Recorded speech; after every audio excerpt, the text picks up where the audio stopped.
We are igniting the blockchain. I am your host, Elizabeth. Join me and my guests as we talk about everything related to cryptocurrency and blockchain technology.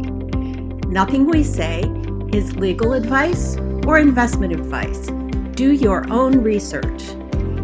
Have fun and let's get started. This is Elizabeth, also known as the Cryptowoman. Today I am joined by Dmitry Fedotov.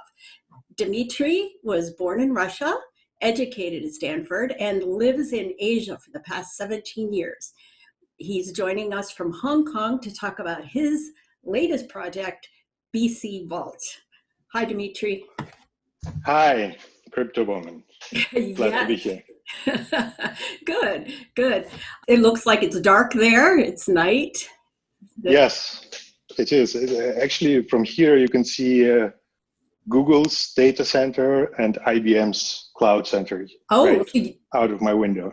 So you're right in the middle of the tech center. Yeah, kind of. So it's, it's a major data hub here. So I'm very close to, all the infrastructure. It has to be inspiring, right? To be absolutely that energy. Yeah. So you're there in Hong Kong, and you are in tech, and you are also in crypto. Can you tell us how you got involved with crypto and blockchain?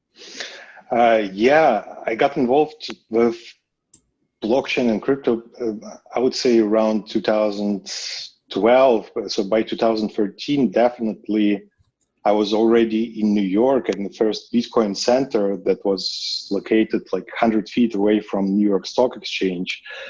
A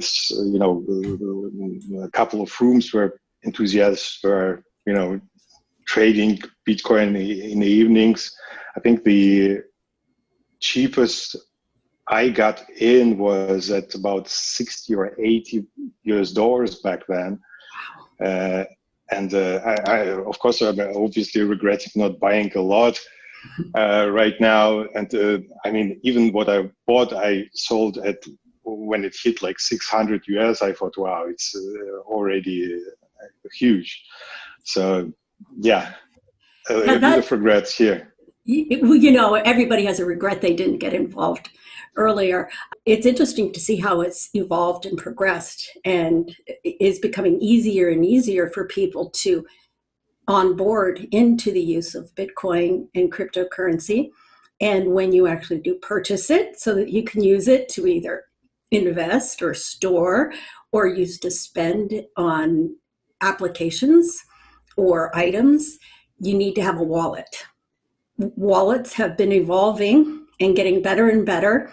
And during the week of consensus, you showed me your wallet and explained to me how it is better. You want to hold that little wallet up and start showing us how that'll benefit us? That's beautiful. So that's a device. It's actually kind of my personal edition that was made specifically for me, but it looks very, very much like a serial production. So this is a retail gray box, so completely sealed with hollow seals and everything. So it's completely retail ready product. We designed BC Vault from ground up, starting in the beginning of 2018.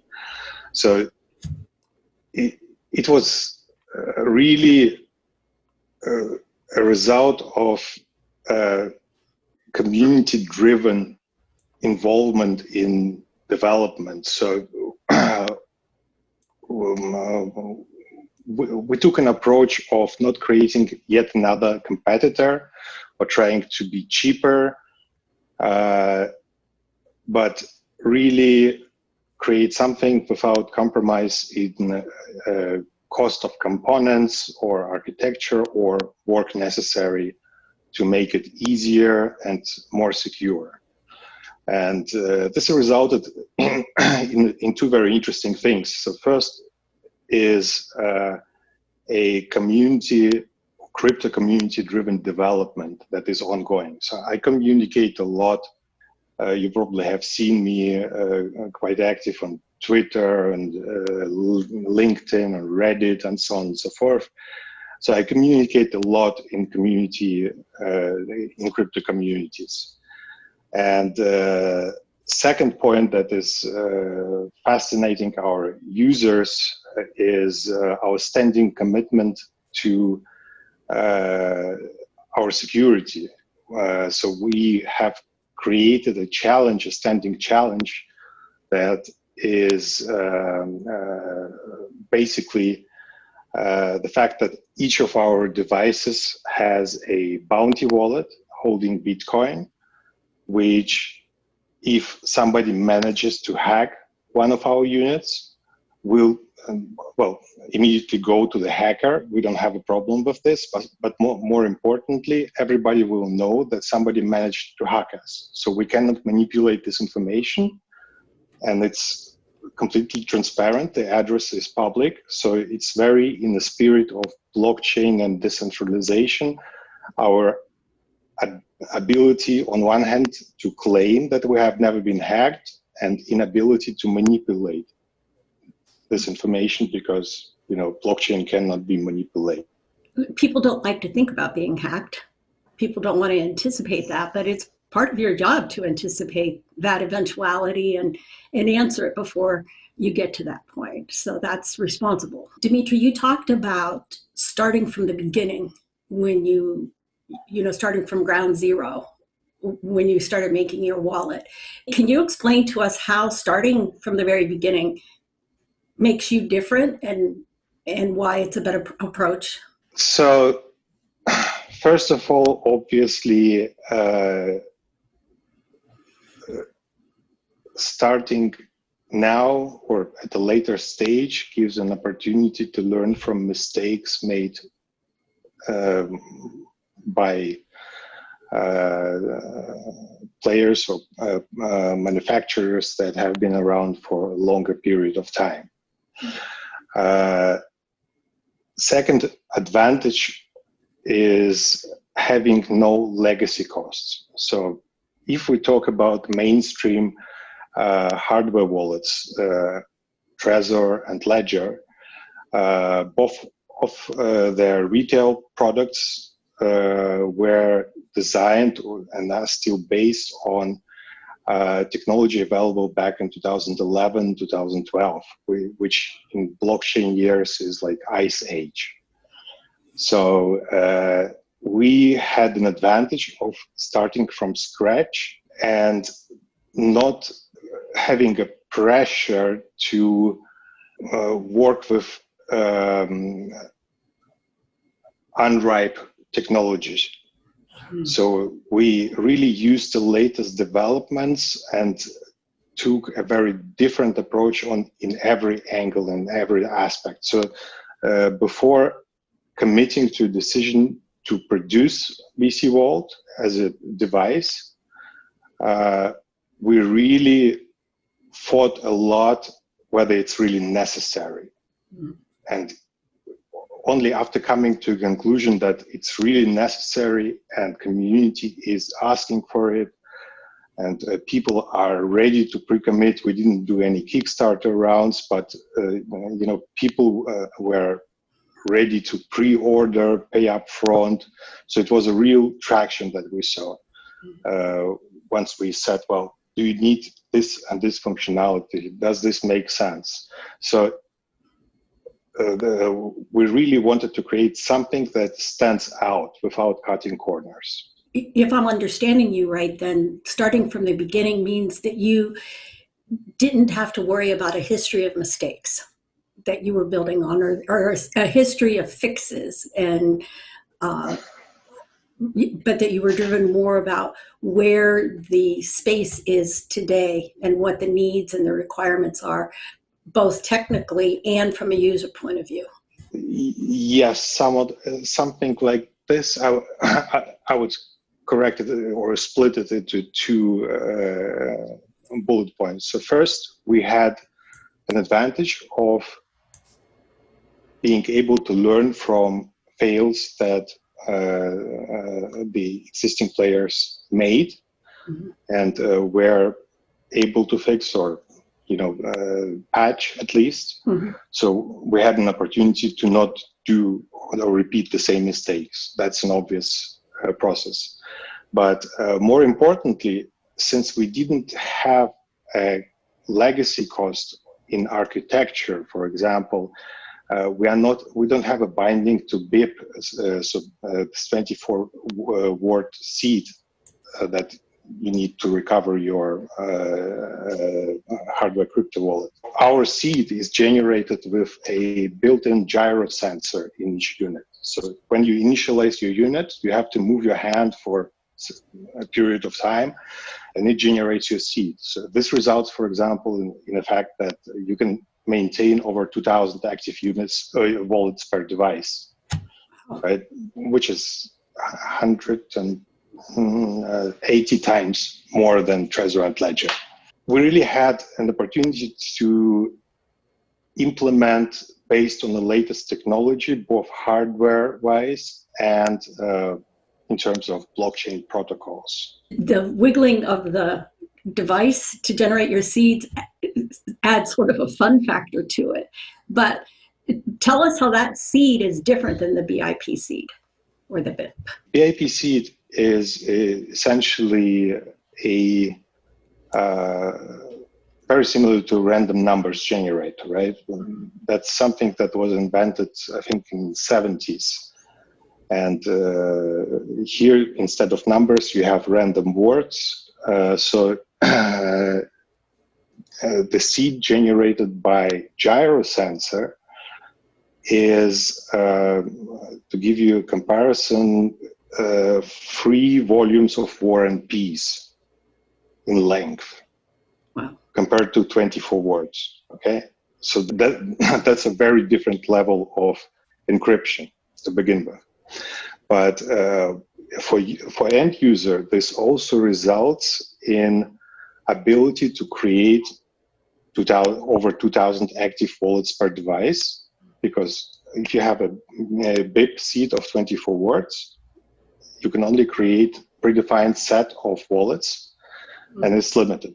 And you cannot delete those wallets once you don't need them. Essentially, at some point, you'll have to buy a new device just because all your wallets will be known. So in our case, you can create a wallet just for one transaction, do this transaction, delete the wallet that you don't need anymore, or keep it for just in case. It doesn't matter. You have 2,000 wallets that you can maintain, right?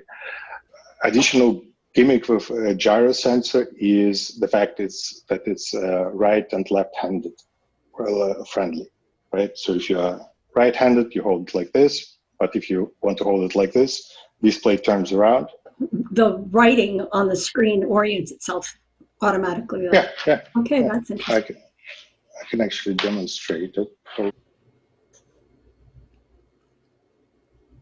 That's nice. I'm sorry about the cable mess. It's more like a gamepad than like on a Trezor or something where you have to almost have like a pencil point to push those little buttons. So that looks very convenient and easy to use. Many people are saying that it looks a little bit like iPod Nano, if you remember it, right? So it has a large display and this omnidirectional joystick. And the joystick is our second layer of protection. So one of the most vulnerable points that that hackers use to attack is not the cold wallet itself, but your computer. Because it's fairly easy to replace screen on your computer and show you something that you want to see, but execute something very different. So you see, for example, one address on the computer, but your device executes a transaction to, let's say, a different wallet, for example, right? It's a very common point of attack. So we created a large screen for this purpose, to be able, for users to be able to see the full destination address. And in case of each transaction, you have to confirm it both on your client app on the computer and on the device using this keys by the sequence that you predefine. So you can define a combination of arrows. And what I have discovered, especially in Asia, people have started using their, for example, favorite color, and they spell it as a sign on this joystick to to encrypt their wallets. Is that good or bad though? Is it kind of like saying 1, 2, 3, 4 on a password, or is that acceptable? Is that an okay way to do it? Well, first of all, it's way better than having no second-tier confirmation at all, as it is, again, with Ledger and Trezor. Second, people actually love it. I mean, it's not a hard requirement. You can skip the transaction password. You can say, I don't need it. Right. But what I found out that people actually love this functionality, and they use this joystick to spell out, Chinese sign for color red, for example, right? Or some lucky thing that they, can easily remember. It's a kind of one of the upsides of having close ties to offline events and offline community.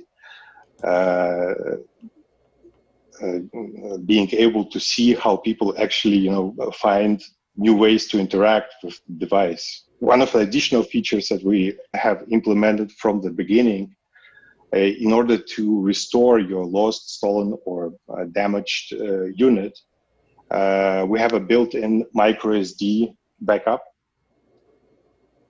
Wow. Yeah.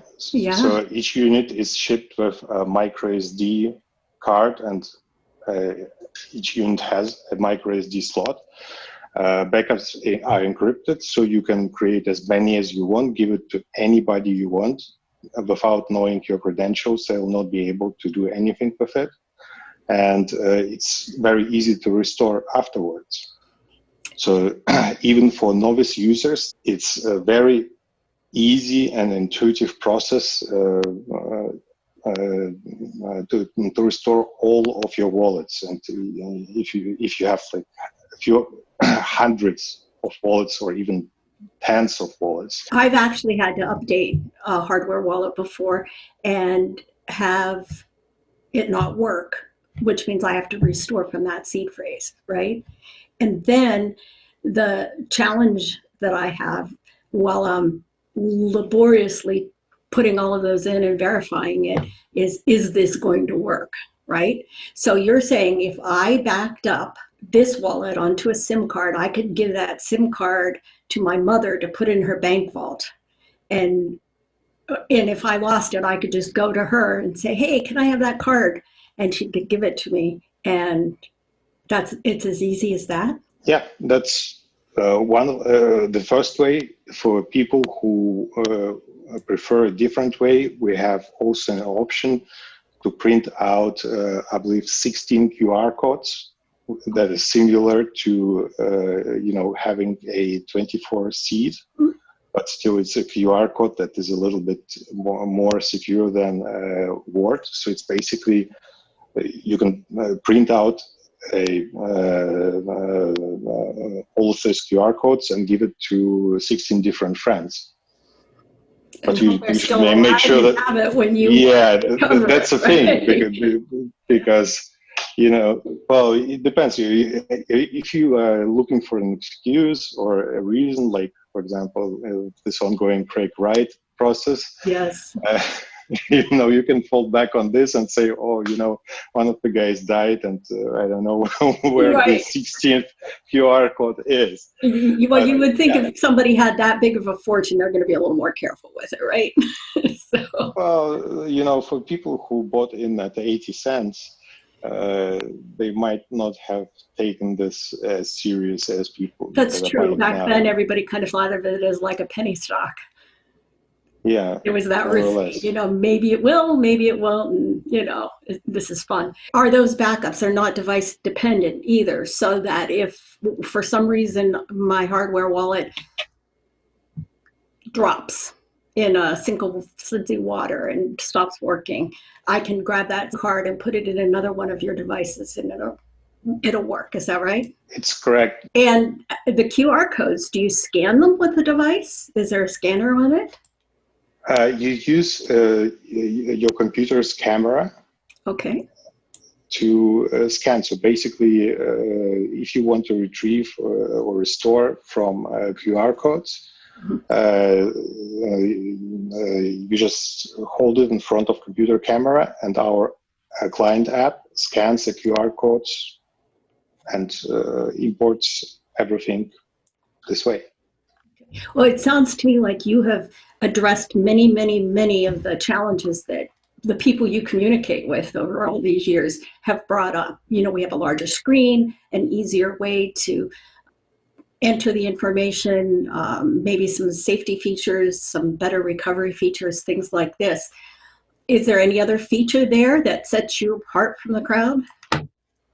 Yeah, so as I mentioned, we took an approach of, it sounds a little bit like Steve Jobs' approach. So his philosophy was to take the best components there are without regard to the price of those. So he, at some point, I believe, said something like, I don't know how to build a computer that would cost less than $1,000. I may be wrong with a number, but the message was pretty much in line with that. So this results in a few things. So first of all, yeah, of course, having larger screen means it's more expensive. We also use a very different set of components. For example, we're using ferroelectric RAM instead of flash memory. So all hardware wallets I know of are using flash memory to store information. What's the advantage of that? So ferroelectric RAM is, to begin with, extremely expensive. It's about 60 times, 60, compared to flash. The upside is, well, first of all, flash memory has a guaranteed retention cycle of just below 2 years. So if you have your cold wallet not plugged into a computer for 2 years, the chances of data going corrupt are increasing constantly. It's just, you know, it's common knowledge. Ferroelectric RAM, it has a guaranteed retention of over 100 years. So you can take the device, put it in your bank vault, and your grandchildren can take it out and use the Bitcoin that is by then probably $1 million if there is still US dollar Yes, at this stage, and still use it. So it's really addressing a concern of people that don't want to think about it at all. Especially in Hong Kong or generally in Asia, I ran into a lot of people that are completely outside of blockchain or crypto ecospace. I remember there was one instance when I was having a dinner with one of the tycoons here in Hong Kong, and he brought me to his kind of walk-in safe in his house. And he had a drawer where he had like 20 ledgers and treasures, marked how many Bitcoins there are on each of them, right? wow. And I told him, well, when did you last plug them in? And he said, I don't know, maybe 3, 4, 5 years ago. And I said, well, you better start plugging them in regularly, because, you know, there is a chance that the data goes corrupt. So now he's using BC Vault. That's a good selling point. Of course, I'm not endorsing this. I've not even tried it. But for instance, if someone had, like this man had, some older hardware wallets that weren't used for a while, and they want, or they don't want that responsibility of continuing to plug them in and worry about corrupted data, how easy is it to transfer your crypto from one wallet to the next? Do you just do it by sending it like a transaction, or is there another way to transfer your crypto? I mean, the process of transfer is extremely straightforward. I cannot say that it's much easier than what competition does, because the mechanism is pretty much standard. But what we did was we built in a lot of safety hooks. So if we see that the destination wallet address doesn't look right in length or characters, so copy paste didn't work right, and so on and so forth, we warn user about this. We are providing additional information about the wallets that are sending or receiving crypto to or from your device. So we kind of focused on providing functionality that allows non-experts in crypto and digital asset transfer to still use our device. Okay, so now you've sold me. I want to buy one. I'm glad.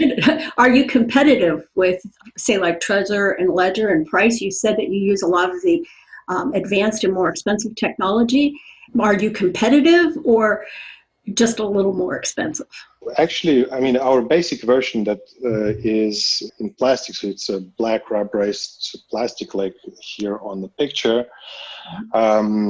is pretty much the same price as Ledger Nano S or Trezor Model T. About a year ago, when Ledger kind of dropped their price for a period of time when they were rolling out a new model, we were probably $50 more expensive. But to be honest, see a complete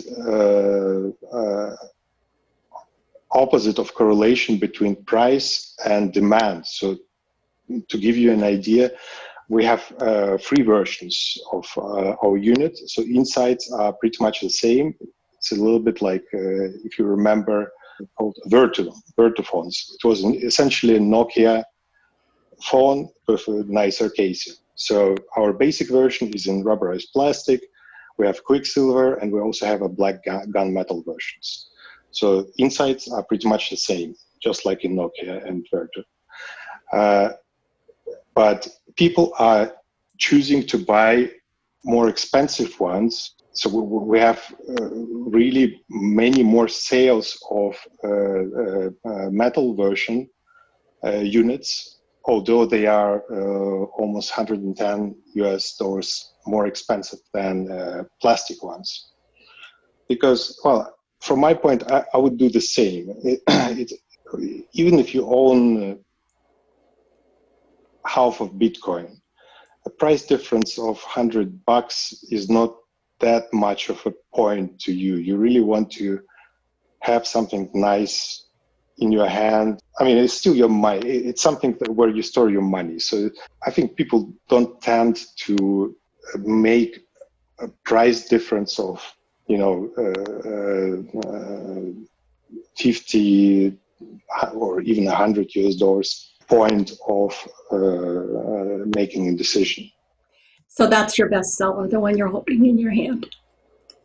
Yeah, actually. So this is Quicksilver. It's our best seller. Second most popular is a gunmetal. So it's a brushed gunmetal version.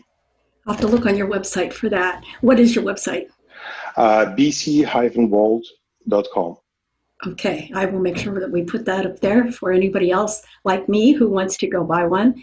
The next thing is, I buy it. Where do you ship it from? And where is it made? There has been some problems in the past with some wallets having some security issues at the places of manufacture, or with people counterfeiting and sending them out. It's a very well-known issue, and we solve it from ground up. So our manufacturing and assembly is happening in the European Union, in Slovenia. R&D is done there as well. So Hong Kong is essentially our business and partnerships and communications center, but all of the hard labor is done in European Union. We don't outsource, everything is done in-house. And it's shipped then from Slovenia or somewhere in the EU? Yes, so far we have shipped to 116 countries. It was pretty impressive to discover this. It's being shipped from our central kind of hub in Slovenia. Do you have a map with a pin for each one? Not yet. It's actually a very good idea to make one. You are known on social media, and you are known for your knowledge about pumps and dumps. So how do you know what's going to happen? I'm not a day trader, so I don't have enough time for this, but I'm also not looking at blockchain and crypto like, if you're not diving into the financial aspect of it, it's similar to looking at an eclipse through the cereal box, because crypto is, putting blockchain technology aside, crypto is a speculative asset. Mm-hmm. And understanding what drives the price and how it actually happens and who can perform like this pumps and dumps and see it beforehand is very interesting. So it became kind of a hobby of mine. So I have several screens even here. So I'm at home right now. So I have 4 screens here constantly showing graphs of leveraged positions on different exchanges. Alerts like you see in Twitter from Well Alert. Data mesh is showing me changes in position sizes. So before pump or dump happens, I kind of already get a picture that something is about to happen from volumes. I openly posted this often on Twitter and Reddit, that, hey guys, a big volume was transferred to BitMEX, which is a leveraged exchange, and it doesn't make sense to transfer 200 Bitcoin to BitMEX unless you are planning to do some short play. Mm-hmm. And then, I monitor what positions are being actually taken. So I see the leveraged short positions, leveraged long positions. I also monitor the social sentiment. So and there are several ways to monitor several hundreds of Telegram and WeChat and WhatsApp and so on groups that gives you kind of a social signal that is currently, I think, being transferred into this arrow showing fear and greed index that is very simplified. And I'm actually very fascinated by a product, maybe you've heard of them, called Into the Block. So I communicate with them. They were recently integrated with Binance, with CoinMarketCap, and they give you a very interesting set of tools for analysis. Mm-hmm. So that's something to begin with. Second here is, Hong Kong is historically a hub for where most big exchanges either started off or are still operating or at least maintain an active presence. And this results in a opportunity to have a very frequent offline communication of the books, which you don't, and being able to hear or share or receive information that is not really shared publicly. It's not a conspiracy. It's not insider trading, but a general understanding of sentiment. Is it sort of like an intuitiveness? It sounds like some people read the charts. They're always talking about candles and patterns, and I think charts often reflect social sentiment. Do you use those kind of things? Is it more that intuitiveness based on everything that you just said?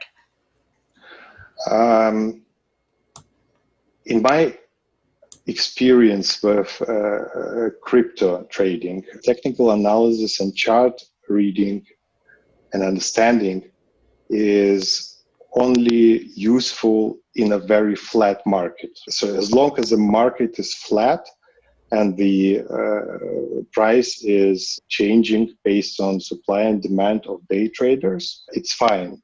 But when I'm becoming interested when I see that large amounts of crypto or stable coins are moved somewhere, and it's very obvious that something is about to happen. That's where my interest peaks. So you look at volume and movement. Volume, movement, which positions are being taken, what interest rates there are on leverage exchanges. Given my fundamental good understanding of the blockchain technology and requirements to execute really targeted pumps and dumps, it kind of creates a bundle that allows me to anticipate and alert people about incoming volatility, and B, understand what the origins of this attack or volume drop or whatever it is are.